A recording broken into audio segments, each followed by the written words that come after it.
Hello everyone, welcome to study IQ। So आज एक बहुत ही इंपॉर्टेंट और इंटरेस्टिंग टॉपिक पर डिस्कशन करेंगे। ये टॉपिक है how trees can worsen urban air pollution. ये कुछ नई सी बात है क्योंकि अगर हम ट्रीज़ की बात करते हैं तो हमारा ये मानना है कि जितने ज़्यादा ट्रीज़ प्लांट किए जाएंगे, जो पर्यावरण है और जो एनवायरनमेंट है वो काफ़ी इम्प्रूव होगा और अच्छा होगा।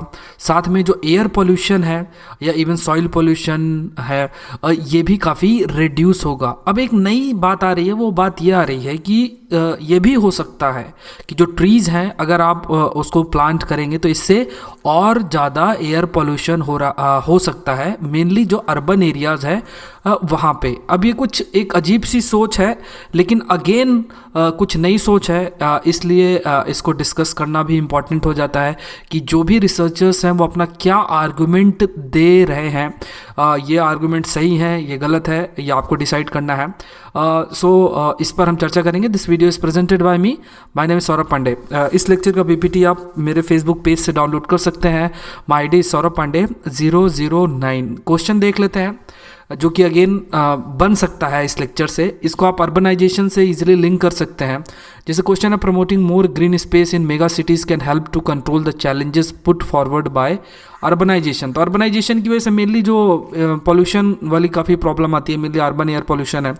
और ग्रीन स्पेस का मतलब ज़्यादा जो ट्रीज़ प्लांट किए जा रहे हैं तो उससे जो भी चैलेंजेस आ रहे हैं अर्बनाइजेशन के वो मीट कर सकते हैं आप। ये आपका 10 मार्क्स का क्वेश्चन, इवन अगर 15 मार्क्स का भी हो तब भी आपको थोड़ा सा एक्सपैंड करना पड़ेगा अपने आंसर को। तो लास्ट में हम थोड़ा सा डिस्कस कर लेंगे किस प्रकार से एक स्ट्रक्चर डेवलप होगा। चलिए टॉपिक स्टार्ट करते हैं। जैसे फॉर एग्जांपल हो क्या रहा है, जैसे इंडिया की ही बात करें तो 2011 का सेंसस देखें तो लगभग 31% पॉपुलेशन हमारी अर्बन पॉपुलेशन है और बाकी की जो पॉपुलेशन है वो रूरल एरिया में रहती है। ये कंडीशन और जगहों पे और ज़्यादा ही है। जैसे फॉर एग्जांपल यूरोप की बात करें, USA की बात करें या दूसरी कॉन्टिनेंट्स की बात करें तो वहाँ पे जो अर्बन पॉपुलेशन है वो और ज़्यादा है। मतलब परसेंटेज की बात करें, अगर नंबर्स की बात करें तो हमारा अर्बन पॉपुलेशन ही काफ़ी ज़्यादा है। मतलब अगर इसको अगर आप करोड्स में कन्वर्ट कर दें तो ये काफ़ी ज़्यादा पॉपुलेशन हो जाती है। तो जो सिटीज़ हैं, सिटीज़ पर काफ़ी बर्डन इंक्रीज़ हो रहा है क्योंकि रूरल एरिया से जो गांव के जो क्षेत्र है वहाँ से लोग बेटर अपॉर्चुनिटी के लिए, बेटर इंफ्रास्ट्रक्चर के लिए अर्बन एरियाज़ पे माइग्रेट कर रहे हैं। तो जब माइग्रेट करेंगे तो क्योंकि अर्बन स्पेस भी लिमिटेड है, ऐसा तो है नहीं कि बहुत ज़्यादा स्पेस है, तो अर्बन स्पेस लिमिटेड है, लोगों को घर चाहिए, गाड़ी चाहिए और भी दूसरी फैसिलिटीज़ चाहिए। अब एक एग्जांपल ले लेते हैं, कार्स की ही बात कर लेते हैं। तो आप आसपास के एरिया में खुद ही देखिए कि पहले जहाँ पे कार्स इतनी ज़्यादा नहीं होती थी, ट्रैफिक इतना ज़्यादा नहीं होता था, अब इतना ज़्यादा ट्रैफिक हो गया है, हर घर में एक कार है। तो इस वजह से क्या है कि एयर पोल्यूशन जो है वो काफ़ी इंक्रीज़ हो रहा है। एयर पोल्यूशन क्यों इंक्रीज़ हो रहा है? क्योंकि कार अगेन फॉसिल फ्यूल का उपयोग करती हैं और फॉसिल फ्यूल से बहुत तरीके की गैसेस रिलीज़ होंगी, पर्टिकुलेट मैटर्स रिलीज़ होते हैं, जैसे नाइट्रोजन ऑक्साइड्स निकलेंगे या फिर जो ऑर्गेनिक वोलेटाइल मटेरियल्स निकलेंगे या पर्टिकुलेट मैटर्स निकलते हैं, तो जो कि अगेन एयर पोल्यूशन के लिए रिस्पॉन्सिबल होते हैं। तो इसी को रोकने के लिए, एयर पोल्यूशन को रोकने के लिए बहुत सारी ऐसी स्ट्रेटजीज अपनाई जाती हैं जो भी अर्बन प्लानर्स हैं उनके द्वारा। जैसे कंजेशन चार्जेस लगाए जाते हैं या कार का उपयोग करने में कई बार बैन लग जाता है। हमारे देश में तो नहीं है लेकिन और जगहों पे ये सारी स्ट्रेटजी लगाई जाती है। इलेक्ट्रिक व्हीकल्स को प्रमोट किया जाता है, कार फ्री जोन्स क्रिएट किया जाता है, साइकिलिंग को प्रमोट किया जाता है। बहुत सारे ऐसे स्टेप है। एक ये भी रहता है कि अर्बन प्लानर्स कहते हैं कि ज़्यादा से ज़्यादा ट्रीज प्लांट किए जाएं और फिर इससे क्या है कि जो पोल्यूशन उसको कंट्रोल करने में मदद मिलेगी। और लोग भी सर्च करते रहते हैं कि कहाँ पे ट्रीज़ हैं, कहाँ पे पार्क है, थोड़ा जाएं, थोड़ा रेस्ट लें, फ्रेश एयर की फीलिंग लेते हैं। मे बी फ्रेश एयर है या नहीं है ये अलग बात है, लेकिन फिर भी एक ऐसा अच्छा महसूस होता है जब हम ट्रीज़ के आसपास या किसी पार्क वाले एरिया में जाते हैं। अब यहाँ पे जो ये रिसर्चर्स हैं, आगे डिस्कस करेंगे कि वो रिसर्चर्स कौन हैं। तो कहने का ये मतलब है वो एक नई सी बात कह रहे हैं। वो ये कह रहे हैं कि देखिए हमारा ये मानना है कि जैसे जो हमारा बिलीफ है बहुत पहले से, वो ये है कि ट्रीज़ हैं। अब ट्रीज़ फोटोसिंथेसिस के लिए मेनली किसका उपयोग करेंगे, कार्बन डाइऑक्साइड का उपयोग करेंगे। कार्बन डाइऑक्साइड का उपयोग करके अपना भोजन बनाएंगे, ग्लूकोज बनाएंगे और ऑक्सीजन बनाएंगे। तो कहने का मतलब कि CO2 को ये O2 में कन्वर्ट कर रहे हैं और CO2 एक बड़ा एयर पॉल्यूटेंट है, इस वजह से एयर पॉल्यूशन रिड्यूस होगा। अब ये क्या कह रहे हैं रिसर्चर्स, क्या कह रहे हैं कि देखिए ठीक है, हमने ये मान लिया कि ये बेनिफिट है, लेकिन इसका नुकसान क्या है। अगर एक एरिया है और यहाँ पे लाइन से ट्रीज ऐसे लगे हुए हैं, बहुत सारे जो लगे हुए हैं, और यहाँ आसपास में जो व्हीकल्स हैं, है ना, अब ये व्हीकल्स लग नहीं रहे होंगे, लेकिन अगर इमेजिन करें जैसे ये पहिया है, तो ये जो व्हीकल्स हैं, तो अगर इन व्हीकल्स की बात करें तो इनसे बहुत सारे पॉल्यूटेंट्स रिलीज होते हैं। अब रिसर्चर्स कह रहे हैं कि देखिए जब ये पॉल्यूटेंट्स, मेनली जो पार्टिकुलेट मैटर्स होते हैं, ये जब रिलीज होते हैं और यहाँ पे पेडेस्ट्रियन, मतलब जो पेड़ लगे हुए हैं, पेड़ के बगल में एक छोटी सी रोड है जहाँ लोग पैदल चलते हैं, साइकिल चलाते हैं, और यहाँ पे जो ये गैस या पार्टिकुलेट मैटर्स जब ये रिलीज होते हैं तो ये ट्रीज इनको रोकते हैं। तो कहने का मतलब है कि जो इस जगह पे हैं तो ये पॉल्यूटेंट्स यहीं पे ट्रैप्ड रहेंगे, इस वजह से जो लोग इधर मूव कर रहे हैं उनके लिए ये काफ़ी हार्मफुल होगा। तो कहने का मतलब है कोई वॉल या पार्क्ड कार या ट्रीज, ये क्या है, एक तरीके से जो पॉल्यूटेंट्स हैं उनके मूवमेंट के लिए एक बैरियर की तरह है, क्योंकि ये पॉल्यूटेंट्स किसके सहारे मूव करेंगे, विंड्स के सहारे। अब जब विंड ब्लो करेगी तो रिसर्चर्स कहते हैं कि जब ये पॉल्यूटेंट्स विंड्स के साथ ब्लो करेंगे तो ये ट्रीज एक बैरियर की तरह एक्ट करेंगे।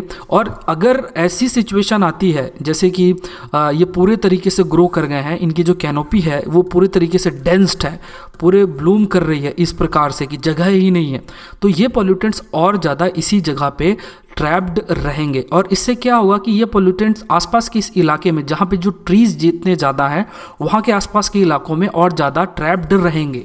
और आसपास के जो इलाके हैं वहाँ पे जो एयर क्वालिटी है उसको ख़राब करेंगे। अब एक ये है, जब हम एयर पोल्यूटेंट्स की बात करते हैं तो वहाँ पे बहुत सारे एयर पोल्यूटेंट्स होंगे, जैसे नाइट्रोजन ऑक्साइड्स और ये। तो अब ये कह रहे हैं कि हमें ये नहीं पता है कि अगर नाइट्रोजन ऑक्साइड्स हो गए या पार्टिकुलेट मैटर्स हो गए तो इनके ऊपर क्या इम्पैक्ट पड़ेगा। जैसे ये जो ट्रीज़ हैं, ट्रीज़ हमें CO2 के बारे में पता है कि इसका उपयोग करते हैं फोटोसिंथेसिस का सहारा लेके, फिर उसको ऑक्सीजन रिलीज होती है, ग्लूकोज अपना बनाते हैं, अपना भोजन बनाते हैं, तो इससे CO2 का लेवल जो है एटमॉस्फेयर में कम हो जाता है। लेकिन नाइट्रोजन ऑक्साइड्स या पार्टिकुलेट मैटर्स PM2.5 जैसे जो ये पार्टिकल्स हैं, इनके साथ ट्री क्या करते हैं, शायद कुछ नहीं करते हैं। तो वो इसी बात पर हाईलाइट कर रहे हैं कि देखिए अगर ट्रीज़ आसपास ऐसे लगे हुए हैं काफ़ी सारे रोड के किनारे और ये काफ़ी डेंस्ड हैं, तो क्या होगा कि ये पार्टिकुलेट मैटर्स इसी ट्रीज़ के आसपास जो है वो इकट्ठा होते चले जाएंगे। जो CO2 है उसको तो ये उपयोग कर लेंगे, लेकिन ये जो पार्टिकुलेट मैटर्स या दूसरी गैसेस हैं वो वहाँ पे एकत्रित होती चली जाएंगी। तो आसपास जो लोग रहेंगे वो तो ऐसा फील करेंगे कि वो फ्रेश एयर ले रहे हैं, लेकिन वो ज़्यादा पोल्यूटेड एयर ले रहे होंगे। अब कई सारे बच्चे हैं या बीमार लोग हैं या बूढ़े लोग हैं, वो इन सब चीज़ों से ज़्यादा अफेक्ट होते हैं। जैसे ये जो पार्टिकुलेट मैटर्स या नाइट्रोजन ऑक्साइड्स जो होती हैं ज़्यादा हार्मफुल होती हैं एज़ कम्पेयर टू CO2 तो ठीक है, ग्रीन हाउस गैस है जो कि ग्लोबल वार्मिंग कर रही है, लेकिन नाइट्रोजन ऑक्साइड्स की बात करें या पार्टिकुलेट मैटर्स की बात करें तो ये क्या है, ये हमें बीमार बनाते हैं। बच्चे हैं, बीमार लोग तो हैं, उन्हें और बीमार ही करेंगे, और जो बूढ़े हैं उनको और ज़्यादा नुकसान करेंगे। तो ये एक बहुत इंपॉर्टेंट पॉइंट रखा गया है इस रिसर्च में। सो जो पॉइंट रखा जा रहा है इन रिसर्चर्स के द्वारा कि ठीक है, अगर हमें लगता है कि ट्रीज़ आप प्लांट करना चाहते हो तो ये पहले डिसाइड करो कि कैसा ट्री को प्लांट करना है।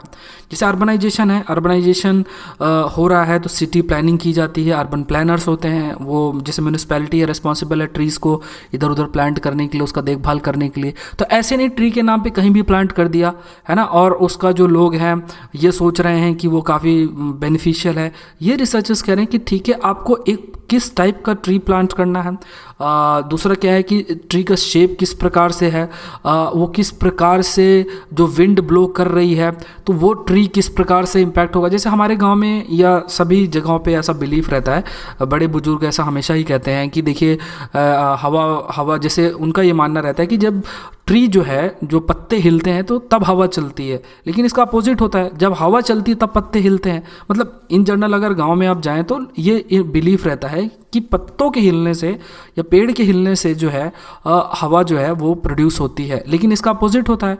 हवा की वजह से जो ट्रीज़ हैं वो मूव करेंगे, उनके पत्ते मूव करेंगे। तो ये भी नोटिस करने की ज़रूरत है कि जब हम ट्रीज़ को प्लांट कर रहे हैं तो कि जो विंड है उसका ब्लो किस तरीके से होगा, जो पॉल्यूटेंट्स हैं उनके सोर्स कहाँ पे हैं, और जो पेडेस्ट्रियन है वो कहाँ लोकेटेड है, ये सारे पॉइंट को ध्यान में रख के फिर जो है ट्रीज़ को प्लांट करना चाहिए। तो ये जो रिसर्च की गई है वो बेल्जियन रिसर्च ग्रुप के द्वारा की गई है, और improving local air quality in cities to tree और नॉट टू ट्री, ये जो रिसर्च हुई है।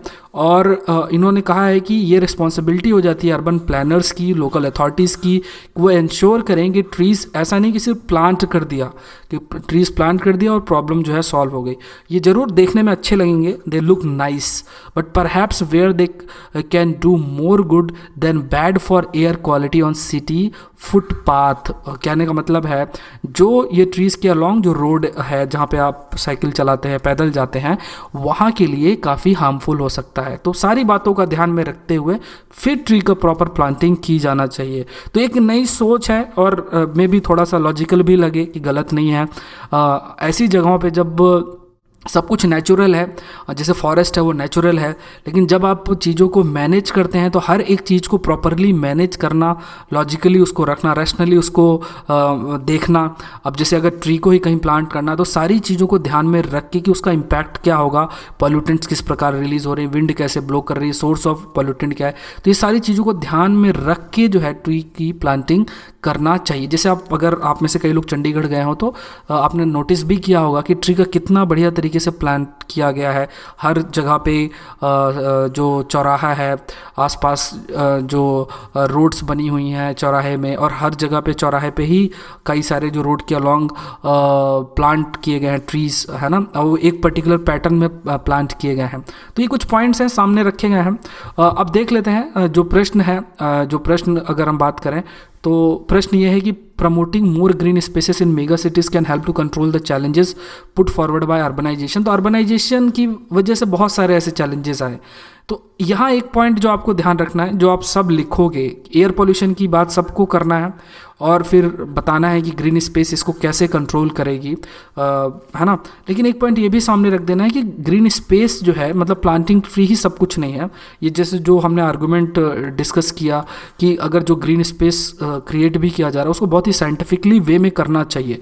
तो एक इस एंगल को भी रख सकते हैं। दूसरा ये भी कह सकते हैं कि सिर्फ ग्रीन स्पेस अर्बनाइजेशन के चैलेंजेस को मीट करने के लिए सफिशिएंट नहीं है। अगर 15 मार्क्स का क्वेश्चन है, 10 मार्क्स में तो इतना ही काफ़ी सफिशिएंट है। 15 मार्क्स में ये सारे पॉइंट्स कुछ डेटा लिखते हुए, पावर्टी है, स्लम है, हंगर है, लॉ एंड ऑर्डर है, बहुत सारी चीज़ें प्रॉब्लम क्रिएट होती है, तो उसके लिए ग्रीन स्पेस ही सब कुछ नहीं कर सकती है। हेल्थ रिलेटेड इश्यूज़ के लिए ग्रीन स्पेस काफ़ी हेल्प कर सकती है। ऐसी बातें बताते हुए फिर आप कंक्लूड कर सकते हैं।